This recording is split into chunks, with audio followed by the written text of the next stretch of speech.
할렐루야. 주님의 고난을 드리는 사순절 넷째 주일입니다. 주님의 십자가 사랑과 은혜를 기억하며 경건과 또한 감사함으로 예배드리는 여러분 모두에게 주님의 크신 은총이 충만하시기를 간절히 축원드립니다.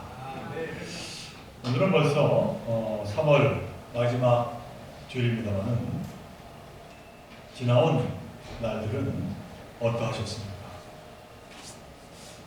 무척 바빴던 분들도 있었을 것이고 또 생각지 않은 어려움을 겪은 분들도 있을 것입니다. 또는 기쁜 일이 있었던 분, 이해하는 바대로 슬픔을 겪은 분들도 여기에 있으실 것입니다. 한 달 전 일입니다만은 저는 지난 2월 유난히도 많은 장례식에 다녀왔습니다. 빈소에 찾아가서 조문할 때마다 느끼게 됩니다만 슬픔에 처한 분들에게 위로를 전한다라고 하는 것이 정말로 어렵습니다. 무슨 말로 위로가 되겠습니까? 저에게는 대학 때 아주 친했던 친구 둘이 있습니다. 그런데 우연히 일치인지 이 두 친구 모두는 지난 2월에 장례가 있었습니다. 한 친구는 60도 채 안 된 아내가 세상을 떠나게 되었고, 또 한 친구는 올해로 99세이신 아버지가 세상을 떠나신 것이었습니다. 두 분 다 슬픔의 두 친구 다 슬픔에 가득 찼습니다만 무엇보다 아내를 잃은 친구에게서 보게 된 슬픔 그리고 이 상실감은 이루 말할 수가 없었습니다. 그 친구에게 무슨 말로 위로가 되겠습니까? 사랑하는 우리 조국교성 여러분, 평소에 우리 아내분에게 잘 하시기 바랍니다. 물론 남편분에게도 잘 하시기 바랍니다. 그리고 무엇보다도 부모님이 살아계실 때 잘 하시기 바랍니다. 돌아가시게 되면 그때 슬퍼한들 다 부질없는 일이 아닐 수가 없기 때문입니다. 이처럼 우리의 인생은 기쁨도 있고 또 희망도 있지만 반면에 고통과 슬픔이 있고 또한 절망을 피해갈 수가 없습니다. 절망은 내가 자초해서 만들기도 하지만 그냥 다가오는 게 또 많이 있어요. 내 의지와는 전혀 상관없이 찾아온다는 사실입니다. 그러므로 우리에게 무엇보다도 중요한 것은 절망의 상황에 놓였을 때 우리는 그 절망을 어떻게 바라보고 극복해 나갈 수 있을까라고 하는 것이죠. 물론 갑자기 찾아오는 절망은 참으로 인생의 난제 중에 난제가 아닐 수 없습니다. 그러나 분명한 것은 우리가 절망에서 헤어나지 못한다면 우리는 그 삶은 살아도 산 것이 아니요 죽은 인생과 마찬가지이기 때문에 우리는 그 절망을 극복하고 앞으로 나아가야 된다라고 하는 것이죠. 저는 이것은 그래서 절망의 문제를 생각하면서 예레미야 애가를 오늘의 본문의 말씀으로 택해 보았습니다. 이 애가란 말 그대로 슬픔, 탄식의 노래입니다. 눈물로 탄식하는 노래요, 한숨 지으며 절망에 찬 노래가 애가입니다. 그래서인지 이 예레미야 애가는 1장 1절 첫 소절부터 슬프다라고 하는 탄식으로 시작하고 있음을 봅니다. 자, 그런데 무엇이 그리고 무엇 때문에 슬프다는 것일까요? 1장 1절로부터 그 이유가 분명히 나오고 있습니다. 그리고 그 이유는 다름이 아니라 나라가 망했다는 것이죠. 예루살렘이 무너져 버렸다라고 하는 겁니다. 이처럼 예레미야 애가는 이스라엘이 완전히 멸망해서 예루살렘 성이 함락되고 성전이 돌 하나도 돌 위에 남지 못하도록 무너지고 또 백성들은 너무나도 비참하게 바빌론의 포로로 잡혀갔던 그 참담한 상황을 그 배경으로 하고 있습니다. 아, 슬프다. 예전에는 사람들이 그렇게 붐비던 이제는 이 도성이 어찌 이리 적막한가. 예전에는 문나라 가운데 으뜸이던 이제는 과부 신세가 되고, 예전에는 모든 나라 가운데 여왕이더니 이제는 종의 신세가 되었구나. 예레미야가 1장 1절의 내용입니다. 나라가 망하고 허물어진 예루살렘은 너무나도 적막한 폐허가 되었다는 것이죠. 영화롭던 예루살렘 성전의 들보가 무너져 내리고 너무나도 황량한 황무지가 되고 말았다는 탄식 그 탄식의 노래입니다. 이처럼 하나님이 버리셨다는 것, 이것이 예레미야 애가가 말하는 절망의 근본적인 이유입니다. 자, 그런데 이토록 처음부터 끝까지 일관하는 슬픔의 노래 한가운데 도련히 희망의 노래, 소망의 노래가 나옵니다. 바로 오늘 본문 3장 22절로 24절의 말씀입니다. 여호와의 인자와 긍휼이 무궁하시니까 우리가 진멸되지 아니함이니이다. 이것들이 마침 다 새로우니, 아침마다 새로우니 주의 성실하심이 크시나이다. 내 심령에 이르기를 여호와는 나의 기업이시니 그러므로 내가 그를 바라리다 하도다. 이는 무슨 말씀입니까? 쉬운 세 번역으로 제가 다시 한번 이 본문을 읽어드립니다. 주님의 한결같은 사랑은 다함이 없고 그 긍휼은 끝이 없기 때문이다. 주님의 사랑과 긍휼은 아침마다 새롭고 주님의 신실이 큽니다. 나는 늘 말하였다. 주님은 내가 가진 모든 것, 주님은 나의 희망. 이 희망의 구절은 예레미야 애가라고 하는 그 슬픔의 노래 정중앙에 놓여 있습니다. 이 예레미야 선지자가 그렇게까지 의도하였는지는 모르겠지만 이 노래는 전체 5장으로 이루어진 이 애가에서 3장의 딱 중간에 있습니다. 그러니까 절망의 노래 한가운데에 있는 희망의 노래이며 어둠의 노래 가운데 있는 아침 햇살 같은 노래이며 슬픈 노래 한가운데 있는 기쁨의 노래입니다. 이처럼 예레미야 애가는 놀랍게도 절망의 탄식 그 한복판에서 희망의 씨앗을 노래하고 있는 것이죠. 자, 그렇다면 선지자 예레미야는 어째서 그 혹독한 절망의 한복판에서 이처럼 희망을 노래할 수가 있었을까요? 이 예레미야가 갖게 된 이 슬픈 탄식 가운데 노래하는 이 역설적인 희망은 도대체 무엇일까요? 그것은 예레미야 선지자가 절망의 한가운데서 발견한 새롭고 놀라운 깨달음이 있었기 때문입니다. 이 예레미야 선지자는 예레미야 애가 1장 서두에서 예루살렘의 멸망을 정말로 슬퍼하고 탄식했습니다. 이 바빌론 포로로 이제 끌려가는 그 백성들을 바라보며 그는 절망하며 부르짖었습니다.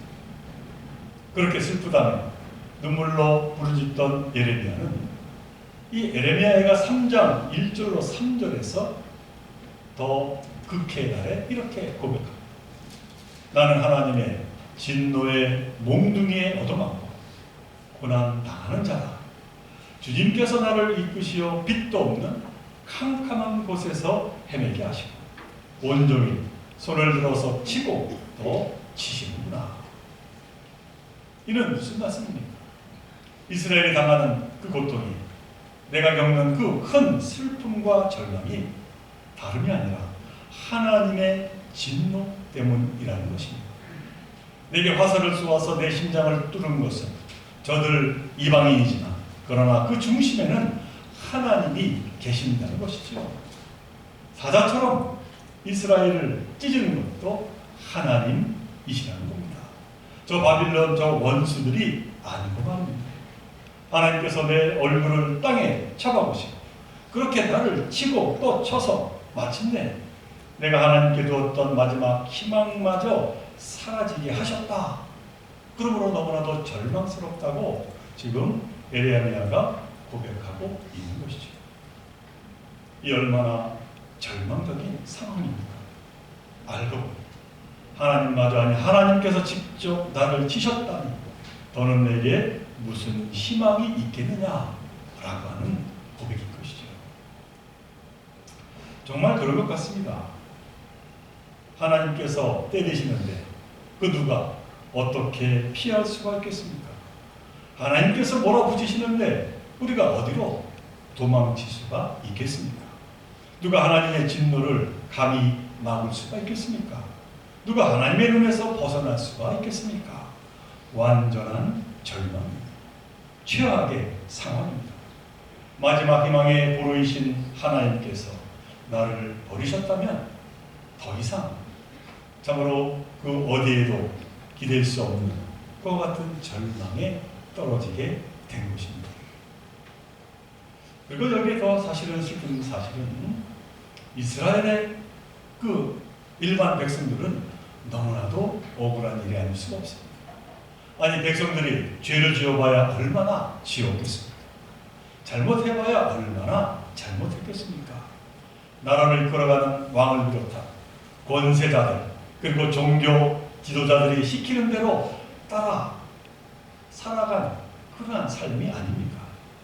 단지 굶지 않기 위해서 나름 열심히 순종하며 산 것밖에 없지 않겠습니까? 죄라면 그렇게 무능하고 악한 왕을 만난 것 그리고 그들을 따라가는 것이 죄라면 죄뿐이지 않겠는가라고 하는 것이죠. 그런데 하나님은 진노의 몽둥이에 얻어맞고 고난을 겪어야 하니 이 얼마나 억울하고 어이없는 일이겠는가라고 하는 것이죠. 내 의지로 당하는 고난이 아니기에 오히려 그 절망의 늪은 더 깊고 도무지 벗어날 길이 보이지 않았을 것입니다. 자, 그런데 그때 그 지독한 고통과 절망의 한가운데서 선지자 에레미야 퍼뜩 새로운 사실을 깨달아 알게 되었습니다. 새로운 진실을 그는 목도하게 되었다라고 하는 것이죠.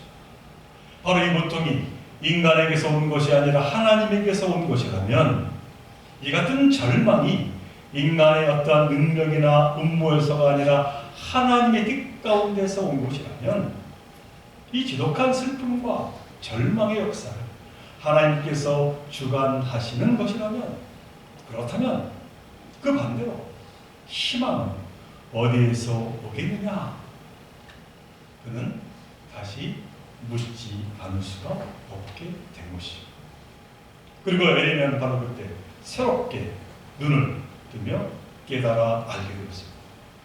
곧 매듭을 묶은 자가 그 매듭을 풀 수 있듯이 그 희망 바로 하나님에게서 온다는 그 같은 진리와 진실을 그는 다시 깨달아 알게 된 것이죠.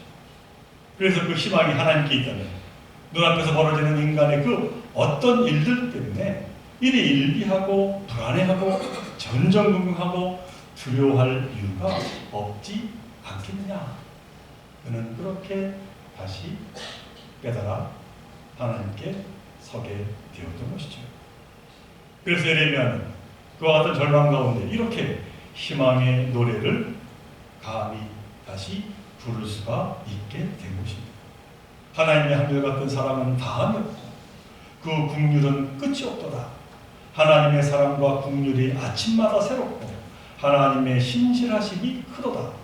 하나님은 내가 가진 모든 것, 하나님은 나의 희망이시다. 에레미야가 고난 한가운데서 깨달은 역설적인 희망의 노래를 그는 올려드리게 된 것이죠. 자, 그렇다면 하나님이 진정 우리의 희망이라면 우리는 어떻게 해야 하겠습니까? 에레미야는 우리에게 분명하게 말씀합니다. 당연히 하나님께 돌아가야 한다고 말이죠. 그래서 에레미야는 하나님께 돌아가자고 다시 한번 노래합니다. 우리를 사랑하신 하나님, 국률하신 하나님, 우리의 역사를 선한 길로 이끄시는 하나님께로 돌아가자. 그는 외치기 시작했습니다. 한결같은 사랑이 다하며 그 국률하심이 끝이 없으신 하나님께 돌아가자. 거기에 온전한 희망이 있으며 그는 노래하게 된 것이죠. 사랑하는 우리 주목회 성도 여러분, 에레미야와 같은 믿음을 세워나가시기를 간절히 소망합니다. 물론 선지자 에레미야는 무너진 종국 앞에서 슬퍼하고 절망하고 탄식했습니다. 그러나 그 슬픔 가운데서 오히려 그는 믿음의 눈을 다시 가지게 되었고 희망을 발견했습니다. 다함이 없는 하나님의 사랑과 끝이 없는 하나님의 그 국률하심을 바라보게 된 것이죠. 그래서 에레미야는 고난의 한복판에서 다시 새로운 희망을 노래하기 시작했습니다. 주님의 사랑과 국률이 아침마다 새롭고 주님의 신실이 크도다. 주님은 내가 가진 모든 것, 주님은 나의 희망이십니다. 이 예레미야의 노래가 저와 여러분의 노래가 되기를 간절히 소망합니다. 요즘 젊은이들 잘 모르는 인물입니다만 1960년 로마 올림픽 마라톤에 출전해서 금메달을 딴 선수가 있습니다. 그는 다름이 아니라 에티오피아의 출신의 아베베라는 사람입니다. 그가 딴 금메달은 너무나도 값진 것이었습니다. 아프리카 역사상 처음으로 딴 금메달이었기 때문입니다. 그뿐만이 아닙니다. 이 아베베는 마라톤 코스를 맨발로 뛰었습니다. 그 이유는 그가 너무나도 가난했기 때문에 그는 신발을 신고 뛴 적이 없었습니다.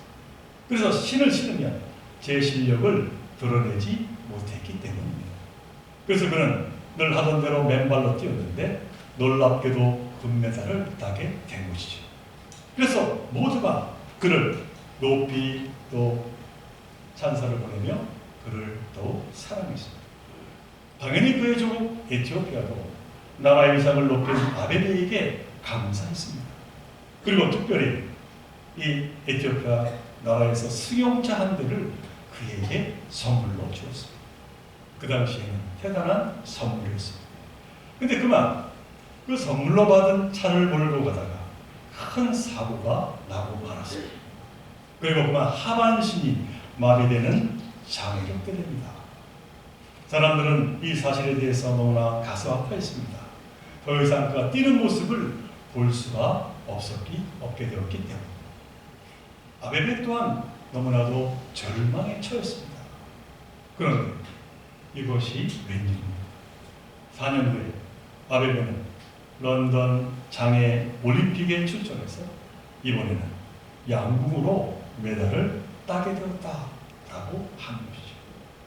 아베베는 사고 직후에 너무나도 낙심했지만 그러나 생명을 살려주신 하나님, 언제나 함께 하시는 하나님, 그 하나님께 감사하며 다시 일어서게 되었다라고 하는 참으로 놀라운 은혜의 사건이 아닐 수가 없습니다.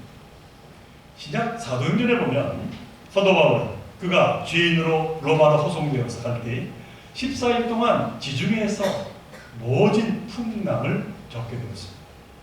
선장도 선원도 군인도 함께 탄 모든 이제 여행자들도 그 풍랑 앞에서 절망하며 죽음의 두려움에 빠지게 되었습니다. 그러나 그때 사도 바울은 하나님을 바라보고 하나님 앞에 엎드려 기도하기 시작했습니다. 그저 하나님의 음성이 들려왔습니다. 사도 바울은 그 음성을 듣고 그 배 안에 절망에 차 있는 그 사람들을 향해서 이렇게 당당하게 소리쳤습니다. 사도행전 27장 25절의 말씀, 여러분들이요 두려워하지 말고 안심하십시오. 내가 믿고 있는 하나님께서 말씀하셨습니다.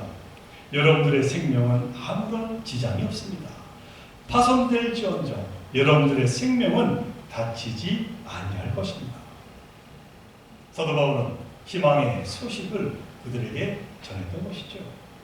그리고 그의 외침대로 그들 모두는 무사히 섬 위로 땅 위로 올라가 살아갈 수가 있게 되었습니다. 성경은 말씀하고 있는 겁니다.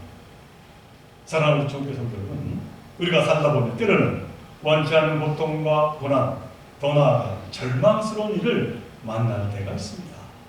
그러나 그 모든 것을 선용하시는 하나님을 믿고 의지하며 오히려 힘차게 앞에 나아가야 될 줄로 믿습니다. 그러할 때 하나님은 분명 그 절망을 희망으로 바꿔 주실 줄로 믿습니다. 오늘 예레미야 선지자가 고백한 것처럼 주님의 사랑과 긍휼이 아침마다 새롭고 주님의 신실함이 큽니다. 주님은 내가 가진 모든 것, 주님은 나의 희망입니다. 이 같은 고백을 다시 한번 하나님께 올려드리며 날마다 믿음으로 승리하며 살아가는 여러분 모두가 되시기를 간절히 소망합니다. 참 소망으로 우리를 구원하시기 위해서 이 땅에 오신 예수 그리스도의 그 십자가 사랑을 다시 한번 이 사순절 기간 동안 기억하면서 날마다 힘을 내요. 믿음을 가지고 절망을 이기며 소망의 삶을 살고자 다짐하는 저와 여러분 모두가 되시기를 주님의 이름으로 간절히 축원을 드립니다. 함께 기도드립니다. 사랑의 하나님, 오늘 예레미야 예가의 말씀을 통해서 다시 한번 우리의 삶을 되돌아봅니다. 우리가 때로는 원치 않는 절망을 맞이할 때도 있지만 그러나 그 모든 것을 하나님께서 주장하시며 오히려 희망으로 이끌어 주시는 분이시며 저희들 오늘 말씀을 통해 다시 한번 깨달아 알게 하여 주심을 감사를 드립니다. 저희들 부족하지만 이와 같은 믿음을 세우며 능히 우리 앞에 있는 모든 그 절망과 싸워 이기는 그와 같은 삶을 살아가는 저희 모두가 되게 하여 주옵소서. 참으로 하나님은 참으로 그 사랑이 더없으신 분이심을 분명히 오늘 우리에게 말씀합니다. 이 하나님을 의지하고 참으로 나 앞에 있는 모든 그 고통과 때로는 절망을 능히 감당하며 힘차게 앞으로 나아가 오히려 하나님께 영광 올려드리며 살아가는 저희들 모두가 되게 하여 주옵소서.